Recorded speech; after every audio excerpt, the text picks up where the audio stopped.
The sun hung low in the autumn sky, its fading light painting the rehabilitation center in hues of amber and gold. The air was crisp, carrying the faint scent of fallen leaves and antiseptic, a strange but comforting mix. Through the large glass panels, the light spilled into the hallway, casting long, delicate shadows on the linoleum floor. Inside one of the rooms, 8-year-old Lesha sat by the window in his wheelchair, his small fingers tracing patterns on the armrests. His bright blue eyes, always alive with curiosity, watched the world outside. The trees swayed gently, their fiery leaves drifting to the ground like embers. The door creaked open, and in walked Alina, her nurse's scrubs rustling softly. She carried a tray of medications, but her eyes, warm and crinkled at the corners, were fixed on Lesha. "There's my favorite troublemaker," she said, her voice like a melody. Lesha turned, his face splitting into a grin. "I didn't do anything today." "Yet," Alina teased, setting the tray aside.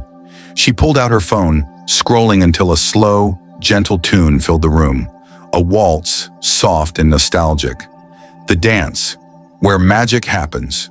Without a word, Lesha stretched out his arms. Alina knelt before him, her hands cradling him. "Ready?" This was their ritual. Every evening, as the world outside slowed, they danced. She lifted him just enough to shift his weight, then guided his wheelchair in smooth, graceful arcs.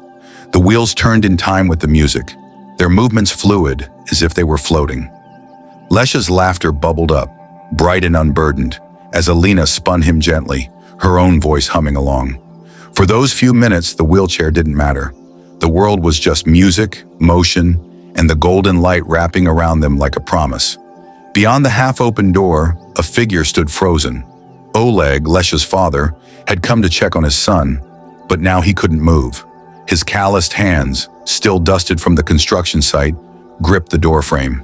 His throat tightened. He hadn't seen Lesha laugh like that in years, not since his wife had passed. A memory flashed. His wife, twirling a toddler Lesha in their tiny kitchen, both of them giggling as soup simmered forgotten on the stove. The ache in his chest was sudden and fierce. Then Alina pressed a kiss to Lesha's forehead, murmuring something that made the boy beam. Something inside Oleg shifted. When the music faded, Oleg cleared his throat. Alina startled, turning to see him standing there, his eyes suspiciously bright. "I saw that," he mumbled, rubbing his stubbled jaw. Thank you." Alina's cheeks pinked, but she smiled. "Don't thank me. She's the one teaching me how to dance." Oleg huffed a laugh, rough but genuine. For the first time in years, the weight on his shoulders felt a little lighter. They talked. Really talked. Oleg confessed the sleepless nights, the fear that he'd never be enough for Lesha. Alina listened, her fingers brushing his silent understanding. Days later, Oleg returned, not in his usual work boots and tired expression, but with a small bouquet of daisies clutched in his hand. Alina blinked. "For me?" He scratched the back of his neck. "I thought maybe we could get coffee, somewhere that doesn't smell like disinfectant." She laughed, the sound bright. "I'd love that." Coffee turned into picnics in the park, where Lesha cheered as Oleg pushed his wheelchair down the winding paths, Alina walking beside them, her hand occasionally brushing Oleg's. Evenings became board game nights, their laughter echoing through Oleg's once quiet apartment. And then, one spring morning, with Lesha grinning between them, Oleg got down on one knee. The wedding. At the ceremony, Lesha sat in a wheelchair adorned with sunflowers, his suit pockets stuffed with candy. As guests arrived, he handed out sweets with a grin.